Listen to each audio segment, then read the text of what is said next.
मेरे बेटे को सोया चंक्स और डोसा दोनों बहुत पसंद है, तो मैंने बनाया इंस्टेंट सोया चंक्स का डोसा आटे के साथ, हेल्दी और न्यूट्रिशियस। और 5 इंस्टेंट डोसा रेसिपीज चाहिए तो जल्दी से यस लिखिए कमेंट्स में। और ये वाला करारा कुरकुरा डोसा एक बार ट्राई कीजिए, यू विल लव इट। सबसे पहले सोया चंक्स को हम गर्म पानी में सोक करके रख लेंगे। फिर इसको निचोड़ के हमें पीसना है थोड़ा सा सूजी और पानी के साथ।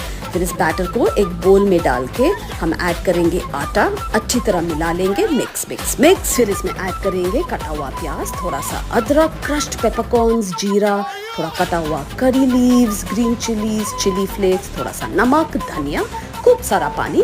पतला बैटर बनाना है हमें। फिर गरम तवे पे बैटर को पोर करके cook the dosa till crisp and enjoy.